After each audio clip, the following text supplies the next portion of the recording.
But the majority of people who have been trained to work from home during the entire COVID pandemic, I don't really see the reason why calling them into the office is necessary.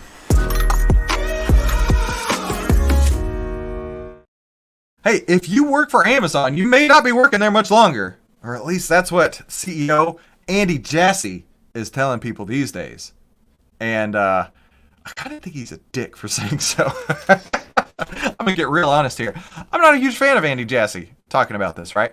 Amazon will now fire workers who refuse to return to the office 3 days a week. I've worked from home for years.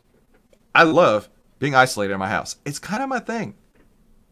I have worked with teams where the entire team works from home. And I think the real issue is KPIs, key performance indicators. How can we measure what is getting done? Well, it's really easy. If you have a very concrete job, a concrete deliverable, I should say, and the deliverables are being met on time, it's easy, right? Let's say if we're making YouTube videos, if we pump out one YouTube video a day, it's easy to tell that we're on track and everything's good. But if you have a really intellectual job, I guess, not really sure that that's the right word, but you're the chief innovation officer. Oh, I've seen people with those titles. You're the chief innovation officer. How are you going to innovate sitting at home with your feet up, watching Netflix with your laptop open? I'm not really sure. So there is some give and take here, but the majority of people who have been trained to work from home during the entire COVID pandemic, we're talking pushing 4 years at this point, I don't really see the reason why calling them into the office is necessary. Unless they're trying to justify their office space. Now that's something too. The commercial real estate market is in huge trouble. And I saw the occupancy rates are still as low as 30% in some markets. That means 70% of the offices are empty.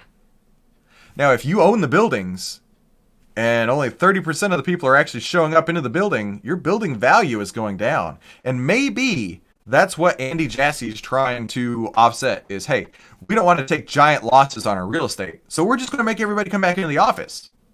And it'll bolster innovation. It'll bolster productivity. It'll bolster all the business buzzwords out there. But in reality, it's just making their employees get back to being under a manager's thumb.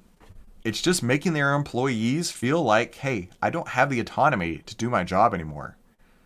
I know I personally cannot stand when somebody is watching over me like, hey, are you going to get this done? When is this done? Have you got this done yet? Why don't you spend your time focusing on your job and I'll spend my time focusing on my job. And then we'll both get more done together. But I don't really see the need for that. So Amazon says the internal document instructed managers that to begin the process, they should have a private discussion with employees who are not meeting the 3-day-a-week requirements and follow up with the second conversation. And what I think is happening is that a lot of people moved during the pandemic. We all know that. My neighbors right across the street moved from California to Texas. And I don't blame them. Texas is way better than California. And a lot of them are like, well, I'm literally not going to move back to California, so I'm not going to come into the office 3 days a week. Are you going to make me move? And basically that's what they're saying. Yeah. If you're not already back in the office 3 days a week, you got to come back, or you just plan on not ever coming back again and never logging in again either. We're just going to kick you out. In February, they said most would need to start working in person from Amazon office at least 3 days a week, and the change kicked in at the beginning of May. And some employees would need to move in order to meet this requirement. Now that we have several months under our belts, the vast majority of employees are in the office more frequently. Awesome, yeah. There's more. I love these buzzwords, right? There's more energy. There's more connection. There's more collaboration. And we're hearing from employees and businesses that surround our offices that, hey, yeah, of course they're going out to the area around the Amazon offices and buying lunch and buying things during the middle of the day. Of course they would be, right? That's the economy of working around office buildings. But is that really making life better for anybody except Amazon, the company? All the employees?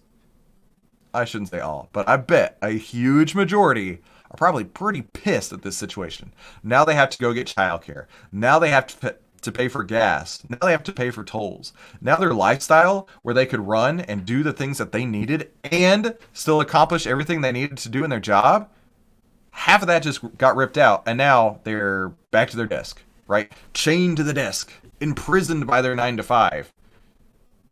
Instead of having the autonomy to get their work done as it is. And I am not a huge believer in this. You can ask the people that work with in my company and other companies that I've worked with them, is that there's no need for this. There is no need for this if you have deliverables, if you have KPIs, key performance indicators, if you can track how much is getting done, there's no real reason to have somebody in the office doing the same thing that they could do at home, as long as the work is getting done. Now, if you're just tuning in, my name is Christopher Yule, and we cover the biggest headlines of the day and what the AI trading data says about it. And if you're interested in that too, be sure to definitely hit the subscribe button down below. And start trading with AI. Head to OVTLYR to see why outliers win.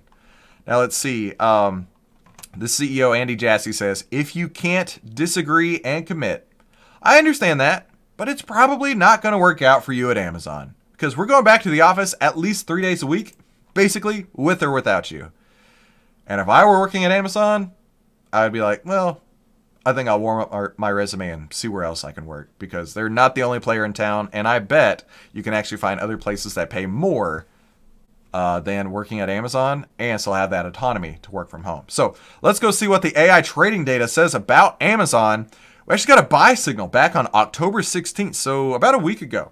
And these signal returns have generated 73.22% over these signal returns here from Outlier. And if you're interested in being one of the first people to get these trading signals and working with Outlier, head to ovtlyr.com to see why outliers win. Now let's take a look and see what the internet says about it, right? This person's got a whole post about they're going to fire you if you don't come to the office at least 3 days a week. No matter how good your performance is, you can be terminated for not coming in. Yeah, makes sense if that's what they're going to be basing it on, right?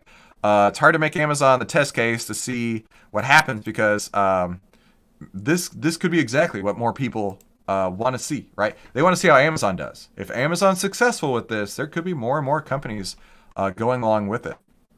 Thoughts? Good idea or bad idea? They're definitely going to lose some workforce, but they could be a change leader, right? That's the real fear.